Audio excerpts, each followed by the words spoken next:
The best advice anyone ever gave me was 2 words. You can't. And you know what my response was? 2 words. Watch me.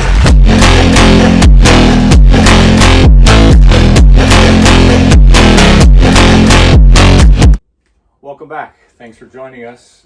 We're here with episode 8. We have an interesting topic we're going to talk about this week. We want to discuss body dysmorphia. But before we get started, we just want to thank everyone for their patience. We know it's been a while since we've been able to get back on. We had some computer issues and some scheduling challenges, but we're back and we're looking forward to bringing some helpful and useful information to you in the world of amateur natural bodybuilding. And what's interesting this week when we decided to talk about body dysmorphia, Danielle had an opportunity this year, not competing, but to go down to the Mr. America and assist with all of the backstage and prep that goes on. So we're gonna let her talk about that a little bit, and then we'll transition into how that has an impact when you're sometimes competing or not competing with regards to body dysmorphia. Morning, Danielle. Good morning. First of all, I want to thank Mark Torriello, the promoter of the Mr. America Bodybuilding Show, for inviting me down and allowing me this opportunity. Shout out to Mark. This is one of the best shows, in natural bodybuilding, so it was an honor to be there and to present awards to, some pros that have taken the title now 3, 4, 5 times, and getting to know everybody and seeing some old friends. It's definitely a different experience. You're not rushing around to get your tan and your makeup and your check-ins, but I will say that check-in is much more chaotic as a, behind-the-scenes helper, trying to get everybody's numbers, making sure they have the right numbers on the list that you have, making sure that they're signed up for the right categories and there wasn't a mistake on, the website when they signed up, and making sure they're in the right spots and they know the times of everything and the athlete meetings, and they're asking you about as many questions as you have in your head, and you're trying to figure it all out. And as an athlete who's competed and gone through that process, they do a phenomenal job behind the scenes because it's smooth when you're doing your athlete check-in. I've never had a problem. Everything's always been great. So, kudos to all those working behind the scenes, because you absolutely do a great job, because you don't see any bumps in the road from the athlete side.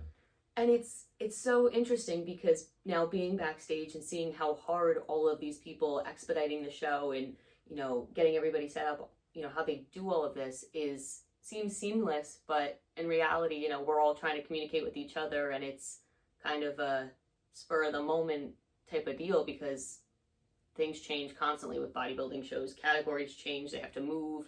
You might have Masters men's physique set up a second, and next thing you know, figures going before them because there's a suit change or something like that. And expediting was definitely interesting. I have to imagine lineups change too. I've seen from my experience backstage, sometimes somebody forgets something and has to run back to their gear bag or has to use a restroom unexpectedly, and they're calling a number, and then they've got to kind of just wing it on the go to make it work. And it always seems to work very smoothly.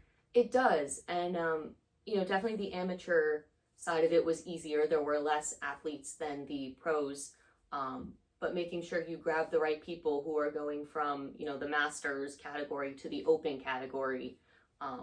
They're not going back on stage and doing the whole I walk again.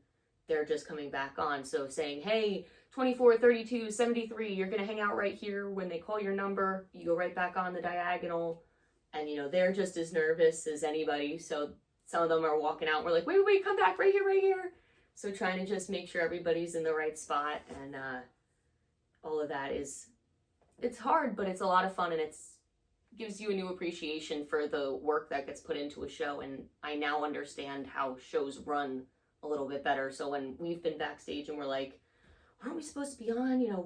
Why is it taking a little longer? I now see that there's so much that goes into it, that there's delays, or sometimes, like this year, we were way ahead of schedule where we kind of were like, what do we do for the next 40 minutes until the pro show starts? It's so true. And things happen that you don't realize when you're sitting in the audience that happen backstage. I know one year they had an issue with the power in the hotel, which caused some challenges with tanning and makeup and different things. But I tell you, Mark and his team just do a phenomenal job of making it look so easy on the outside and so professional. So, having been an athlete in the competitions, I know you helping out this year have a different perspective. Sadly, I couldn't make it due to my scheduling this year. I would have loved to help out and get that opportunity to see it from that perspective. But it's a great show, amateur or pro. If you have an opportunity, I suggest you come out and try the Mr. America at least once. I think you'll be glad you did. And it's ultimately a great experience, not just because of, how great the show is, which it is, but the people you meet there, the people you see backstage. I mean, for me, it was really cool to be able to give awards to people that I know, people from other federations.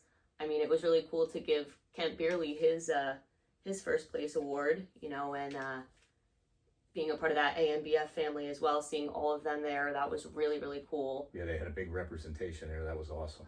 And just even some pros that I've just seen over the years and in passing, they were like, hey, I remember you. How are you? Were you and your dad competing?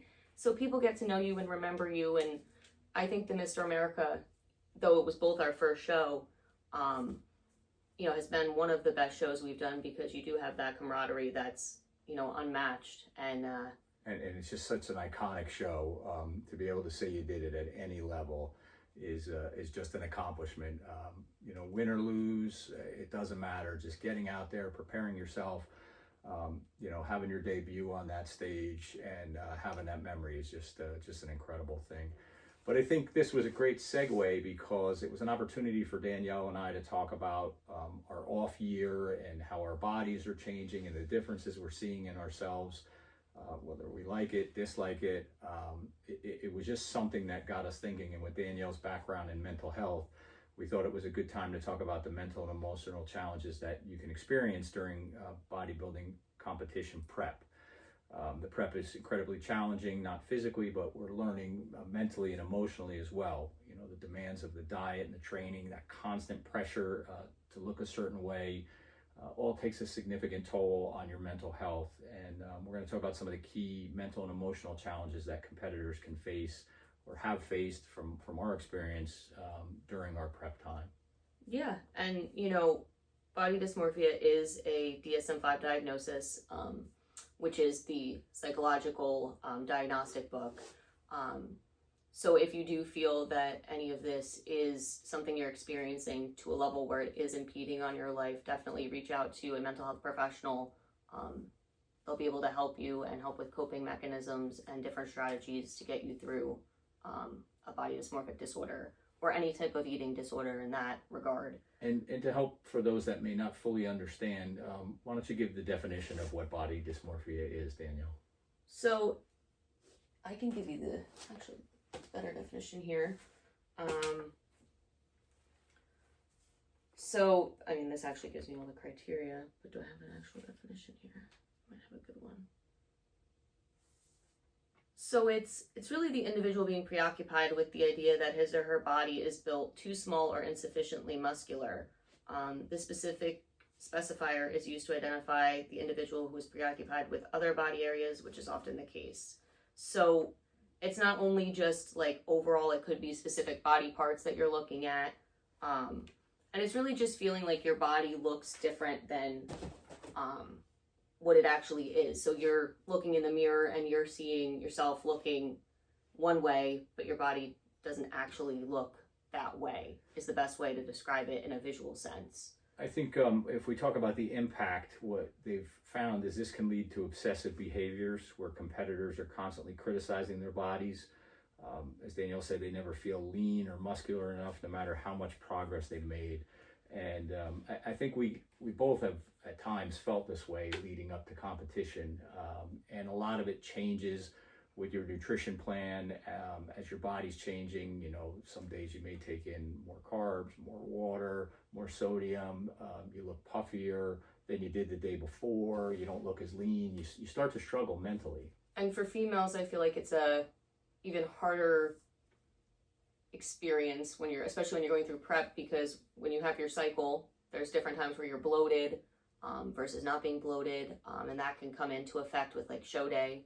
If you get your cycle during show week or, you know, even show day, Good point. you're going to look a lot different than you did before your cycle or after your cycle. So I know that's something, you know, I talk to my coach Rich about all the time, and we find ways to help ease that mental stress in my mind when I'm going through a prep or I'm going through, you know, the process of even off season.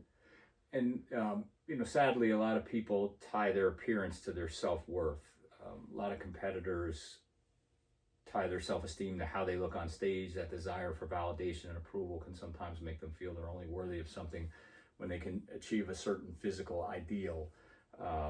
And, you know, sadly, you're putting in that effort. You want to go out there and give your best. And a lot of times you actually look better than you think you do. You know, I've had some coaches, some judges, family and friends, you know, talk about how good your body looks or, you know, how lean you're looking or whatever, but sometimes you just don't feel it. So you just don't want to tie your self-worth to that appearance at that time. And a lot of people, you know, we've brought this up, I think, every podcast about the scale. A lot of people relate Right. what they look like to the number that's on that scale. And as we've both learned, you know, there's a reason for certain divisions that you're not weighed before you go on stage. And you're never going to be that same number. You know, if I stick myself to, let's just say 120 pounds every year, I'm still not going to look the same if I'm 120 every year, because you build muscle, which adds weight to that scale number. You know, you're not looking at body fat on that scale. You're looking at overall weight. Right, which changes, you know, constantly. And it's funny, when you bring up the scale, it takes me to the next point we wanted to talk about, the obsessive thinking and perfectionism.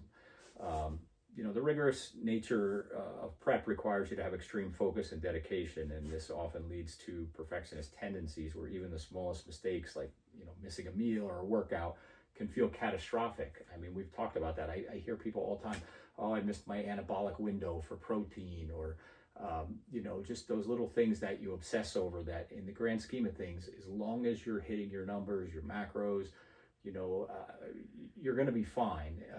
You know, I think Rich Fitter said it best to me one time when I was struggling about missing a workout or two, whether, you know, I don't recall if I was sick or I had, you know, a slight injury of some type. But, you know, basically 1 or 2 workouts wasn't the difference between somebody becoming a bodybuilder and not becoming a bodybuilder. But I started obsessing over those things. So it just creates that overwhelming sense of anxiety, leading to burnout and emotional distress. And that's the thing. I think most people think, you know, oh my God, I didn't lift the weights for the hour and 15 minutes that my coach assigned me for today.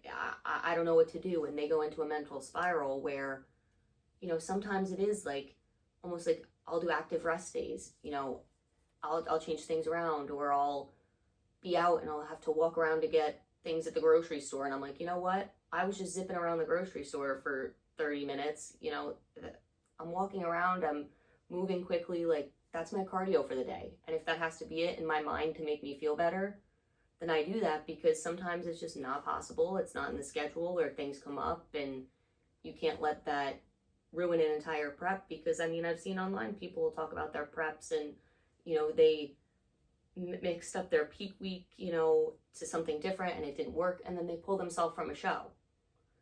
And you do all that work all year, you know, whether you're competing in 1 show, 3 show, 5 shows, and you pull yourself from a show that you spent not only time but money on.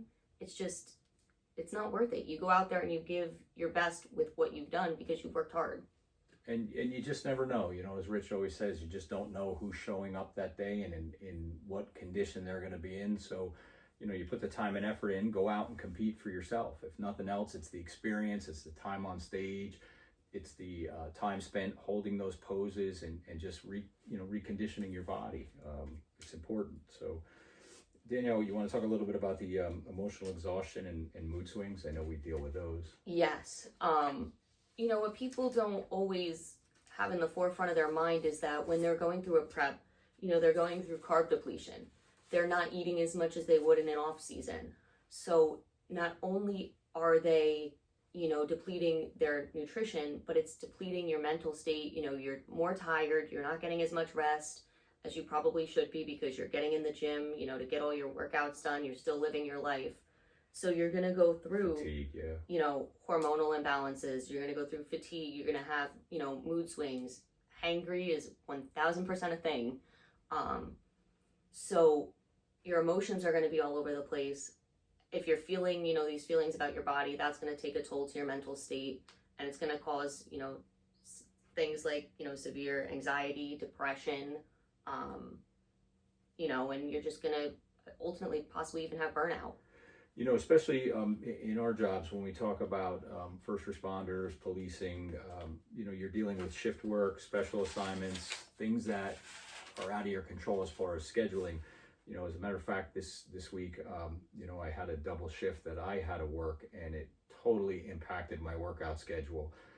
Obviously, I wasn't able to work out for a period of 2 days, because when you're putting that kind of time in and you're trying to get some sleep, I think I got a total of maybe 4 hours sleep. You know, you're so fatigued.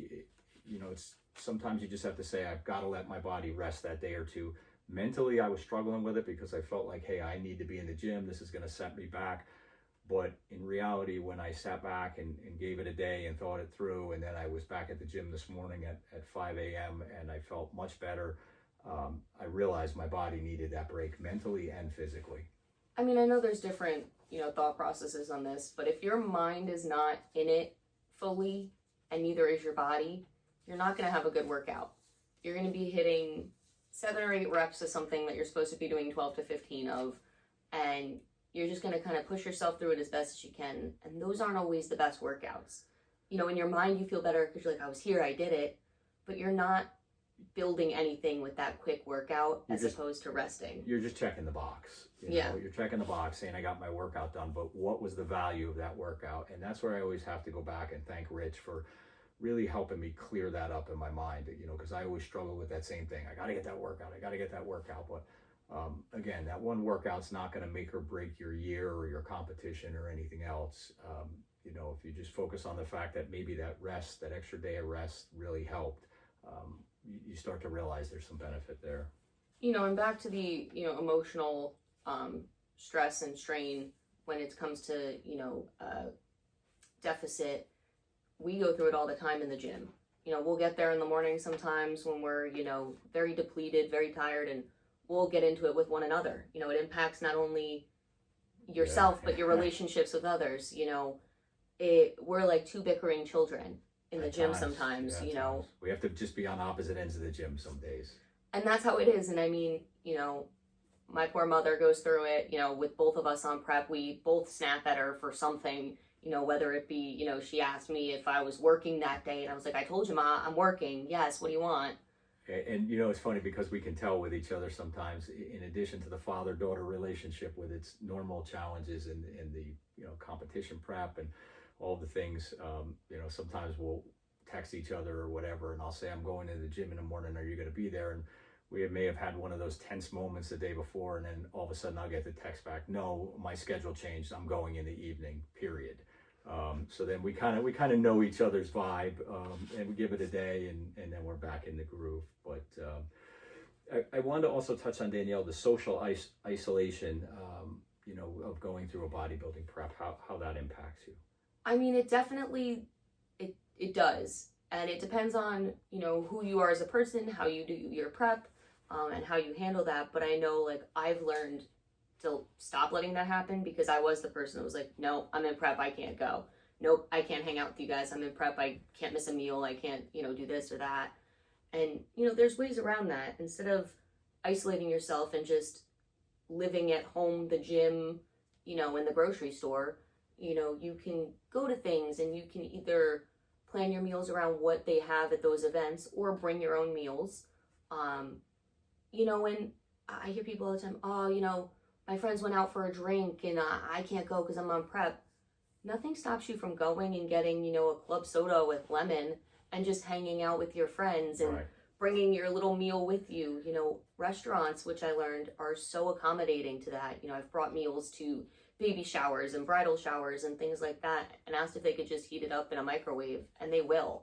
It's interesting because we were in a bodybuilding prep for a show, forget which year this was, and even 21 or 22 America, and we went to Disney World, and Yep. we had a family vacation planned, and we had all inclusive with the meal plan and all. And here I was in prep for the week, getting close to the show, and I'm in Disney World with a meal plan. So I had to be really creative, and each restaurant we were in, I was negotiating with the waiters and waitresses to kind of help me with the meal prep stuff, and they were so accommodating about it.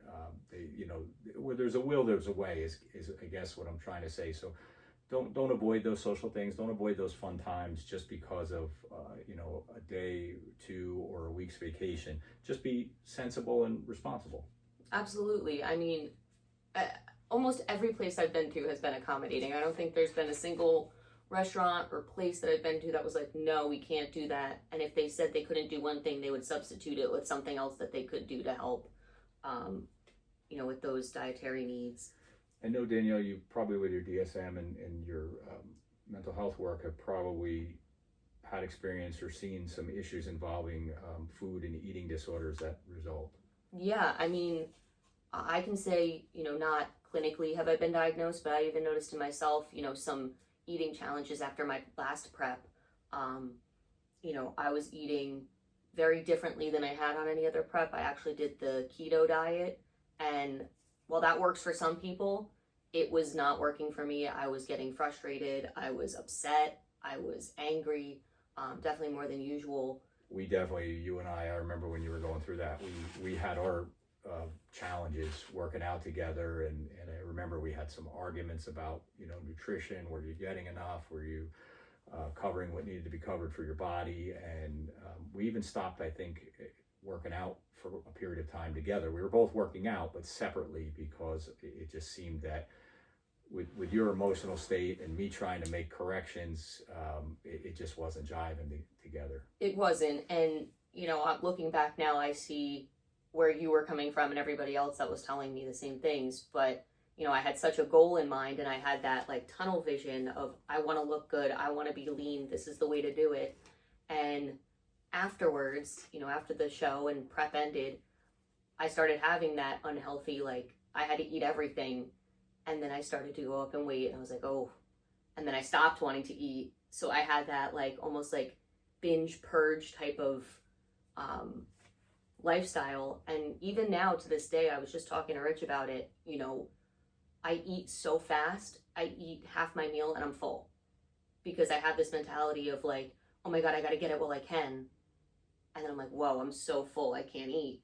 So 9 out of 10 times I'm wrapping up half of my meal because I just can't finish it all. And, you know, especially if someone has had an eating disorder, it can make it worse. Yeah, and especially, you know, anorexia, that's one that's huge when you're in prep. You know, I'll hear people say, oh, well, I might not finish, you know, all of this because if I eat this, then I'm going to get all puffy and I need to be lean. And, you know, they're eating so little that they're passing out at the gym, or they're, you know, shaking on stage because they're not, you know, eating enough, or they ate nothing at all that day because they didn't want to have any chance of something messing up and them looking, you know, fuller than they should look, or, you know, too big or too small, or, you know, whatever the case may be. And you really just want to be aware of the challenges that can come along with the prep, and think about, you know, what you're doing. Pay attention going through it. Pay attention to your moods and adjust if you have to. Like,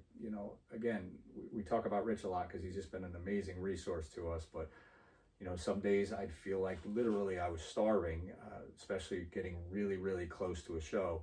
And Rich would say to me, okay, well, have a Greek yogurt. Have, you know, having that extra 80 calories or maybe 100 calories sensibly at the right time to keep you full until your next meal is not going to have the impact that people just assume it will. Like if I, you know, eat another Greek yogurt, I'm going to put on 3 pounds.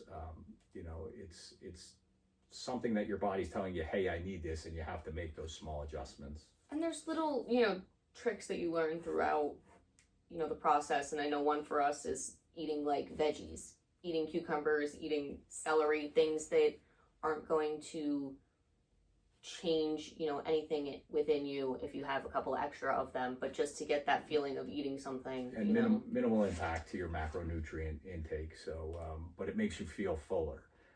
Drinking water obviously is a no-brainer. Especially Hydration. through a straw. I don't know why someone told me this during one of my preps to start drinking it through a straw if I wasn't. And just the motion of putting something to your mouth sometimes mentally makes you feel more full and like you're getting something more than just, chugging some water.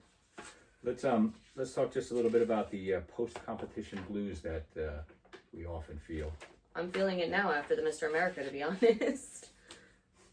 A little bit of a psychological letdown sometimes. Yeah, I mean, especially when you do like one show. I know we've done that, or sometimes we've done that because other shows didn't work out or things happened.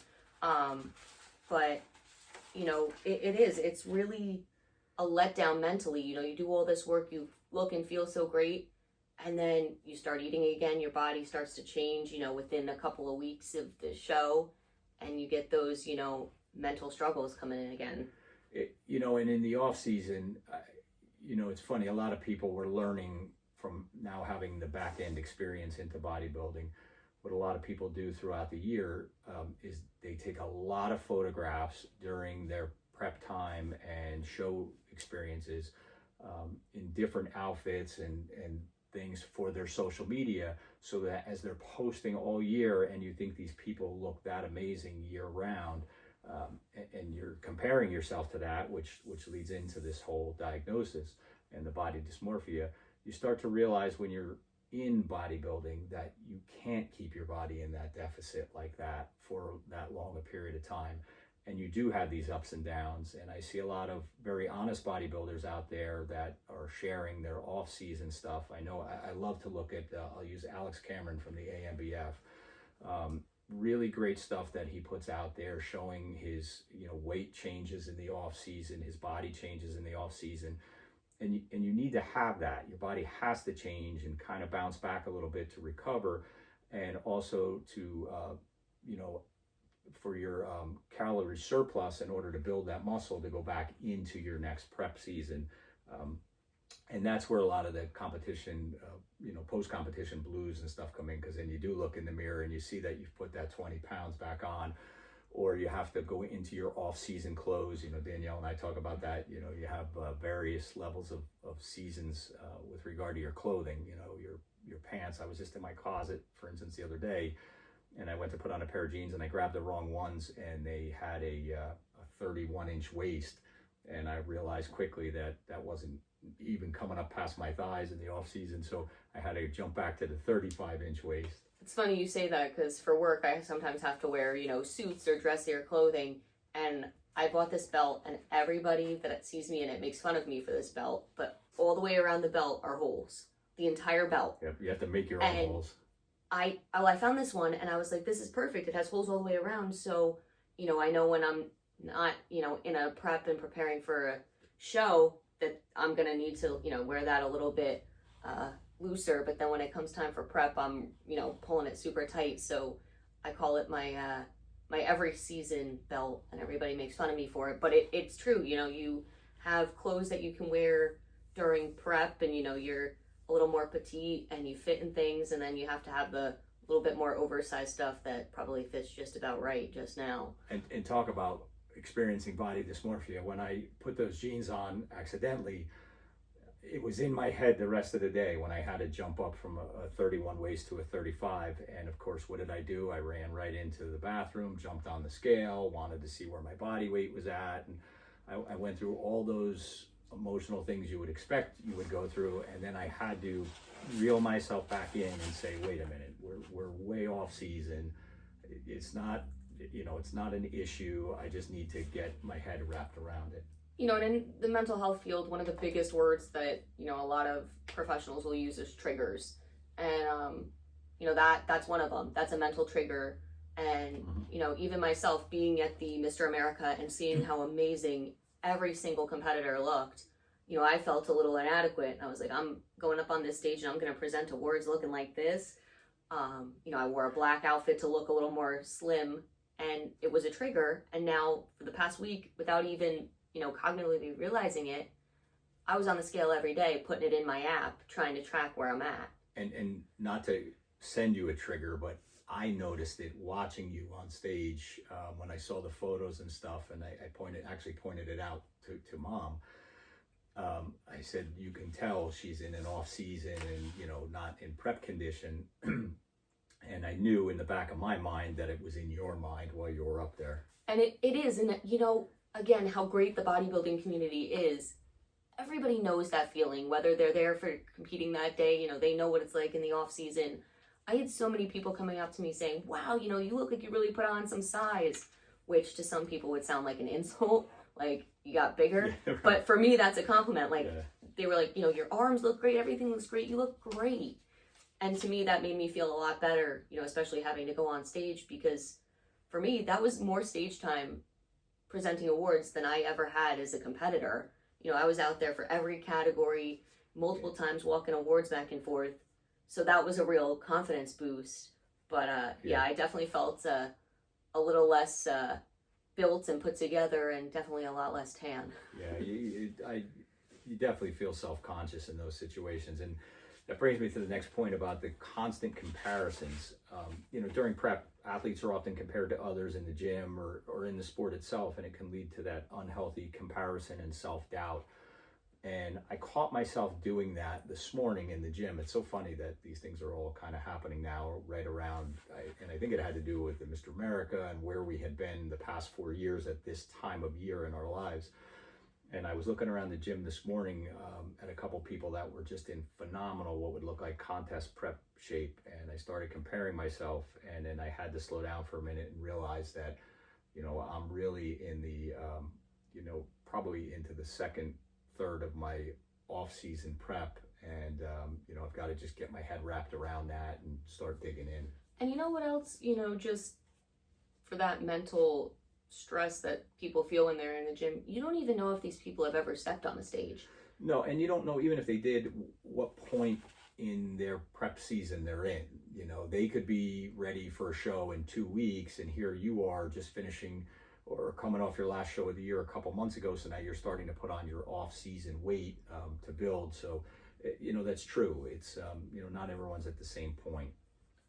Exactly. And I mean, you know, social media just has such an influence, especially because you see people posting, you know, what shows they're going to do, and, you know, you see certain shows sharing stories of people prepping, and you know, they might look great because they have a show coming up in 3 weeks, right? And that might be the beginning of your prep, and everybody's at a different spot. So, you know, and social media, like we said earlier, you don't even know when those photos were taken. Well, you know, I'm glad you hit on this, because our next point was the pressure of public scrutiny. And, you know, competing in bodybuilding is obviously inherently public. I mean, you're just putting yourself all out there on stage to be judged by others, and most people are just not comfortable being judged. That's just the reality. And the scrutiny can be immense, both online and offline. And as bodybuilders, we're judged by the way we look, and social media exacerbates that pressure. Absolutely. So when you're off season, sometimes I've had people make jokes to me about, you know, the weight you're putting on, or, oh, are you done competing? Because I can see you're, you know, kind of packing it on a little bit. People don't realize that in the sport of bodybuilding, you just don't look like that all year round. And I find myself now in the off season wearing more long sleeve shirts and bigger stuff in the gym, because you just don't want to hear it from people that don't understand it. It's just that mental nudge that you don't need. And you know, it can be a very mentally straining process, and that's something that you need to you know, keep in mind. And when you have that close circle of people around you, you know, you want them to be people that support you. You know, I think both of us have gained and lost friends and family members over, you know, bodybuilding and their thoughts on it. And, you know, there's some people that I just am like, yeah, you know, and I let it go in one ear and out the other. But I do have to say, we have a very good, you know, support system in our family. And, you know, I have a really supportive boyfriend who, you know, even came down with me to the Mr. America and wanted to learn more about the sport to better help me in my preps. And I mean, Mom cooks you almost every meal. Yeah, and, no doubt. You know, is there supporting us at every show, through every prep. And you need that. You need that support from people that understand, and especially if you can help them understand the off season and what you go through mentally and physically. to change your body. We all know how we feel when we lose weight, or when we're, dieting down or going through, taking weight off in general. We all become irritable and stressful to other people around us too. So I have to say our support system's been very understanding of our roller coaster ride.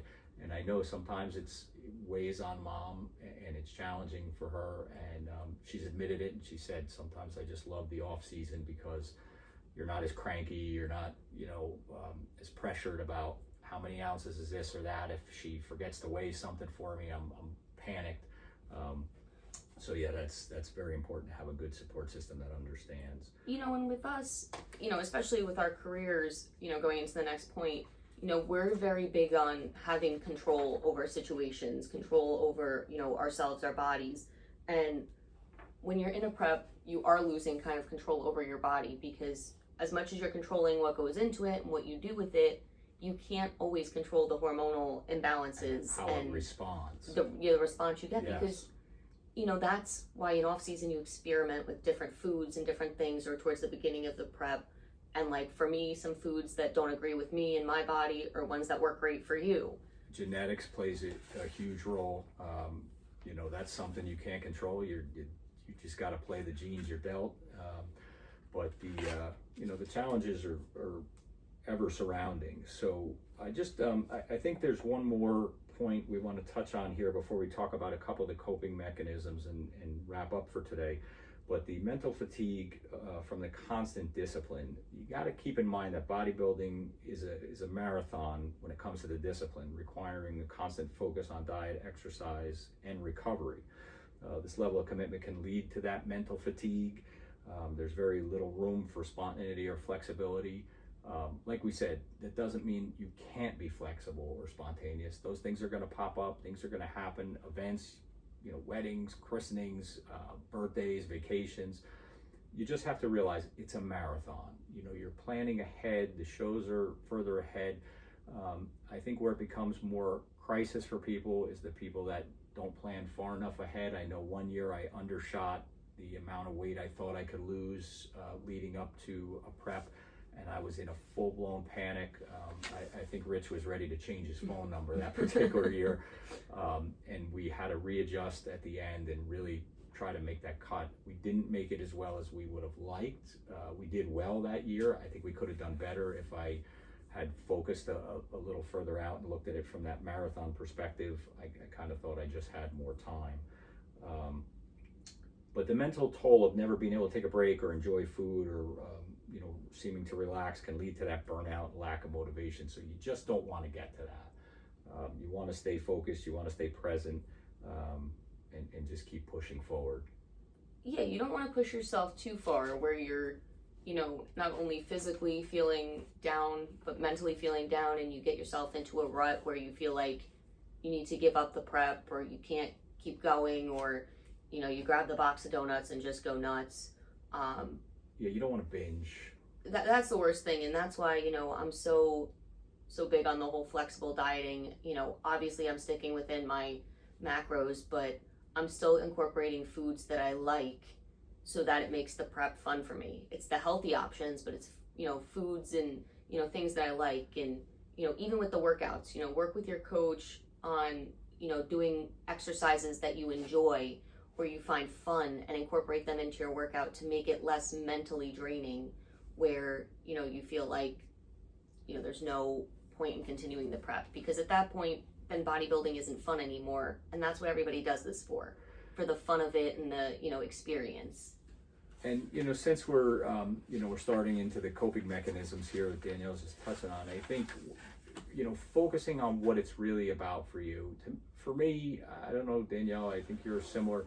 It's not always about getting on the stage and being number one. Yeah, is it nice to get up there and be recognized, and placed in the top for what you're doing? Absolutely. But I try to keep it in perspective to deal with the aspects of the body dysmorphia and everything else when I'm struggling with that is, hey, I get time to go to the gym and do what I love. I'm blessed to be able to do that. I get time to spend with Danielle where we're doing something we love together. Again, it's become a family sport, having, Barbara join us at all the shows and doing stuff in the background, and now Steven being involved in the background. I try to put it in perspective that there's more family time and more involved here than just dealing with the body issues and all. And that's what I try to focus on, being mindful. Absolutely. And the biggest thing going into prep for me is I want to beat the person I was the year before or the season before.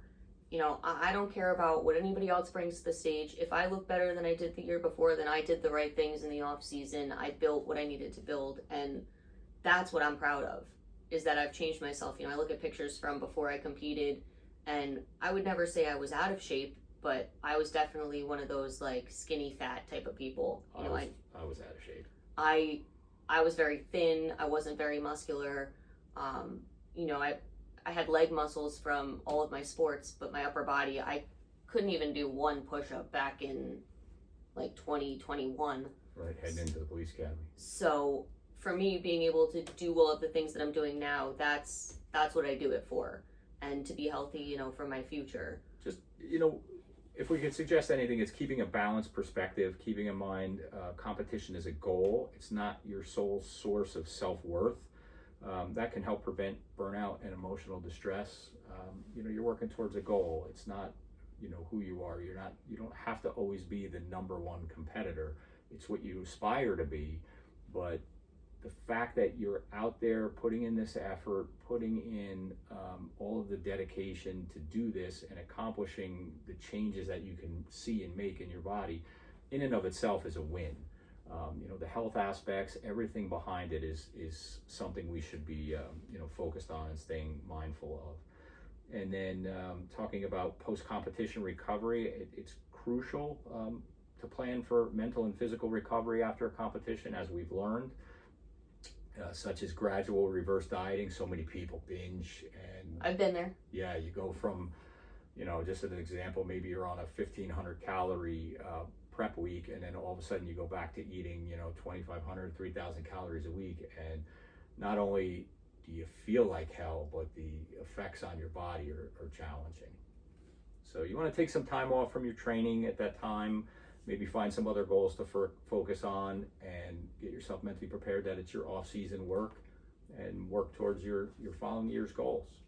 And from a mental health perspective, I know we have talked about seeking therapy and counseling. Yep. A lot of people have this belief that you need to have a, diagnosis, and you need to have something, wrong with you per se to go into therapy. That's what a lot of people's perspective is on therapy, and that's not the case. You don't need to be diagnosed with body dysmorphic disorder to go in and talk about it, or to feel like you have, body dysmorphia. The criteria is to give a diagnosis if you fit all of that criteria for a certain period of time. But with prep, we may not fit that criteria, but it's still something we want to talk about.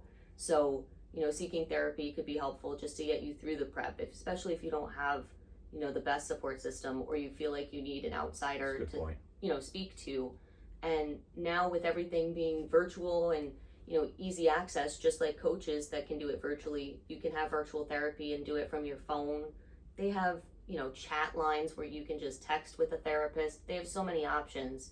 And that's a great point, because a lot of people travel, for their jobs, travel for competitions, and also virtual therapy as an option is just a great tool that's available. And it's just a great way to get your thoughts and feelings out, and then have a professional give you, coping mechanisms that may work better than just, mindful meditation. While that might be great for one person, it's not for someone else. So, seeking help can also, be great, especially with the ups and downs of a prep. And much like you have a coach that understands how the body works and may be able to give you some guidance mentally on how to deal with any struggles, makes sense to have a coach for your mind, And, there's so many, grounding techniques and mindful techniques, and, though some are a little sillier to do in public than others, I find myself doing some of them in the gym, whether it's box breathing for a few minutes, or just, closing my eyes, taking a minute to, kind of remember the whole process.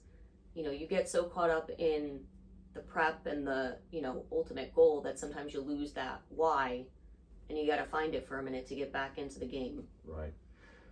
Well, in the end, bodybuilding is obviously can be a very empowering journey when approached with balance and awareness, and that's the key. But the emotional and psychological aspects should never be overlooked, and that's what made us take the time to kind of do some research and look into this, and talk about how we feel and experiences we've had.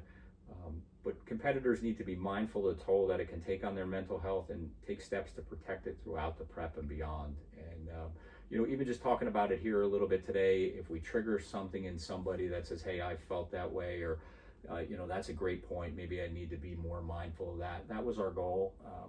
Like I said, we're not experts. We just have some experiences we're going through now, things we can talk about on a level with people who have been there or who might want to go there, to help them understand it. And we're thankful to those people that have been support systems to us, like we said, people at shows, other coaches, just giving us that guidance ourselves. And if you have any questions, anything you want to share relating to this topic, you can always reach out to us on our socials, shoot us an email, anything like that, and we'd be happy to share it on the podcast if you want, or if there's something you have experienced in bodybuilding that you think might be useful for us to talk about, we'd love to hear your ideas so that we can bring more content and material, and hopefully add the personal touch from our amateur experiences. But I know, Danielle, you have some shout outs you'd like to give here, some experiences you've been involved with. Absolutely. Well, being at the Mr. America, I think it's only right to shout out the promoter, Mark Torriello. You can find him on Instagram at mr.america_prez. Another great resource, good information, good guy to reach out to if you have any questions or anything about bodybuilding. And then the actual Mr. America Instagram, which is at mr.america_official. Of course, we want to shout out Rich Fitter of Fitter Tactical Strength, which can be found on Instagram at Fitter Tactical Strength. We are at Team Crosson LLC on Instagram. And then I actually got some cool swag while I was at the Mr. America. I have one of the shirts here from Murderweight. They have some great workout apparel. They have some great workout backpacks, all great stuff. And if you use code Danny when shopping, you'll get a discount. How do you spell that code? DANI. And if you go to our Instagram, we'll put the link up, and that way you guys can go on there and check out their stuff, because it's perfect for the gym, and it's such a great message. And it looks like very quality, just looking at the material and stuff you got, high quality products. Absolutely. And I think that's all I got. Again, we're sorry for the absence. We had some struggles we were working through, but I think we have it all resolved. We're back. We're looking forward to getting some more material out to you soon. And Danielle and I are going to be gearing up now to start in our prep for the upcoming year. We're talking about targeting possibly the ANBF show. I think in May is what we were talking about for our first show. So we'll be getting up and running. We're looking forward to hopefully both of us staying injury free and hitting the Mr. America and maybe a couple other shows throughout the year this year. We're going to try to expand a little bit. Absolutely. And like I said, reach out to us with any topics you want to hear about. We'd happily, research them and bring them to you and any knowledge we have. And we appreciate your support. So, if you can share our social media sites, tag us, and pass along the podcast to friends and family that might be interested, we really appreciate it. Thank you for being here and joining us, and we look forward to talking to you again soon. See you soon.